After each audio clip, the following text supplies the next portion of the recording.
intestine to the spleen. I learned the hard way, make it wine from the water before the swine. Mama's waiting up for me. Mama's waiting up for me. Ow!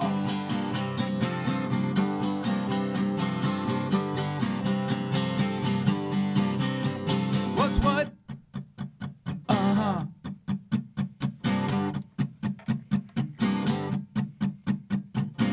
On their bicycles in single file, riding up the miracle mile. Evolution, speed of sound, but their bicycle slowing down. Transmutation, shed the skin, break the shell that the pearl is in. Eat the oyster, grab the pearl, give it to mother. She take the pearl, mama's waiting up for me.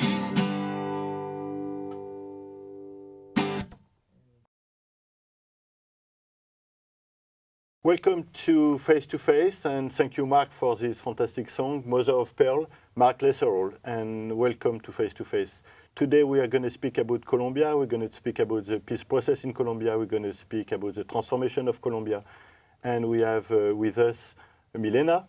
Welcome, Milena, and hope you are doing well. Yeah. Thank you, I'm very honored to be welcome. here. So Colombia is transforming, it's changing. Our point of view, it's the peace process is already in motion. A lot of things have changed already. People are going back. We know our friends, some of them have been traveling back to Colombia. We have saw a lot of good things happening. We know it's a lot of difficulties still. And so what is your take on the situation now? Well, I think I will start saying that it has been widely covered in the media. The Colombian government is undergoing and having peace talks with the guerrilla. Okay. And they know that the Colombian government and the guerrilla have held an armed conflict for over 50 years. Yes. See, and actually the peace talks are causing a great impact and a great transformation in the Colombian society. Okay. Unfortunately, not people know that, and not so many Colombians are aware of it. And that's where the Colombians who are very concerned and who are very interested in these peace talks, that they continue. We want to create a movement and we create awareness that the peace talks have a fundamental impact on our society, that it will change our future and that it will change our quality of life. So as a humanist, I don't know if you know, but we have been supporting the peace process. We have been moving forward with the issue. We believe in nonviolence, and so a lot of mechanisms are putting in place now. We talk about the justice and how it's changing. So maybe you can speak a little bit about the justice if you want, or we know also about the discussion about what's going to happen with the campesinos, what's going to happen with the land, who has been taking from them. And we know that some governors are doing, or the ex-mayor of Bogota have been doing very interesting experiences. So, well, the most controversial topic so far, and the one dividing the Colombian society, it is in fact how the guerrillas are going to be brought to justice. See, they are fearful that the government is actually giving them immunity. And then that any violations of human rights are going to be not condemned, but they're just going to be ignored, and they will be free, and they're not going to be sent to jail. There's always a transitional justice system, right?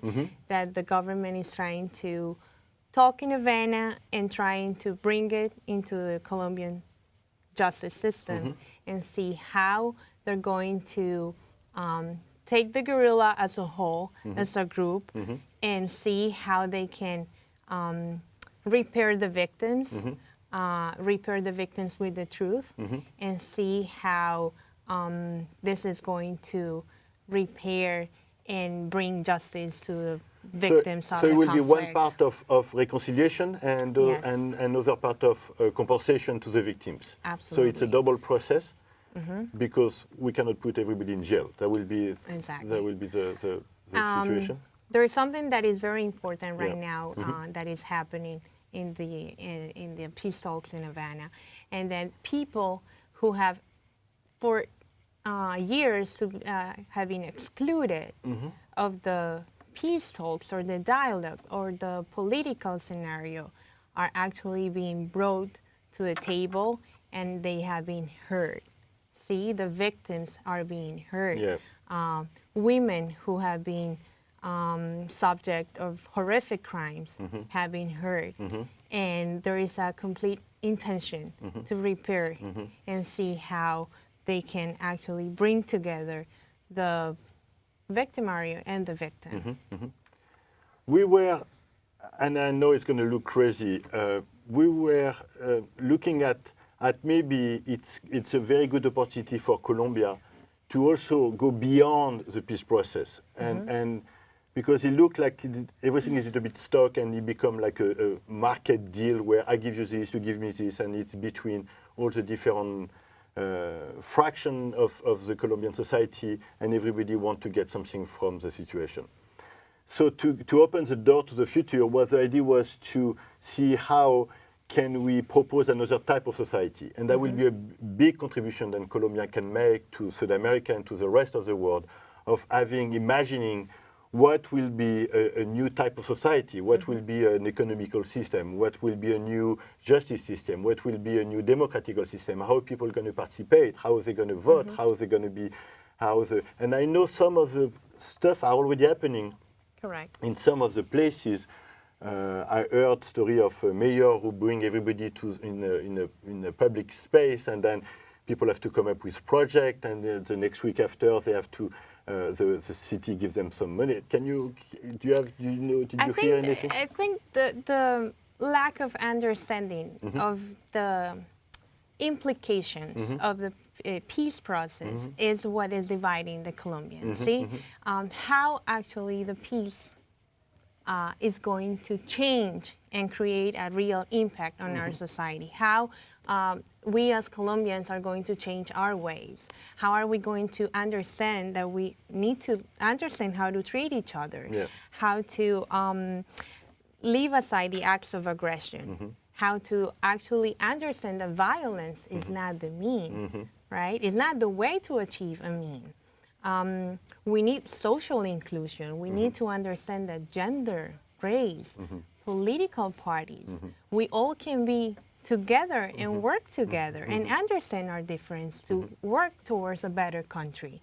See, there are programs that have not been known by the public, see, and that they're actually causing an impact. You just said it, a perfect example.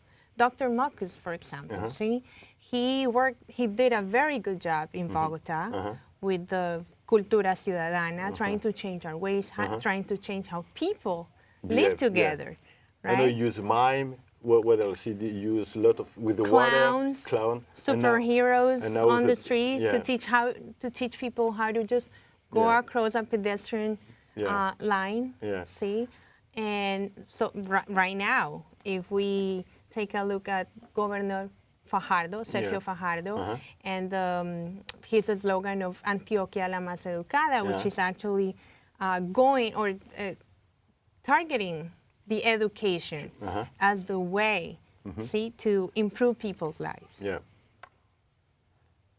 I would like to mention, there's a very particular good example in the Magdalena Medio, which is in the middle of the country, in which that region was highly affected and highly impacted for the violence. The guerrillas, the paramilitares, even the soldiers causing victims, killing people.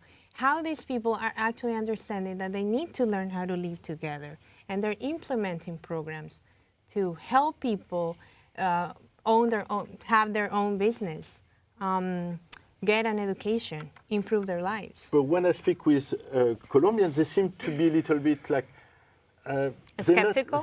skeptical or nihilist, or they are not connected to the opportunity they have. And I think it's a very sad situation where you have a big space we can be taking. And I know it's complicated. I mean, I'm not naive of the point and not seeing the difficulties, but I think we need to what can we do to help to elevate this story, to make it... The skepticism is very high. And those who are against the process, they call us naive. They think this is a political matter, and then that it is intended to change the political spectrum in Colombia, the political scenario.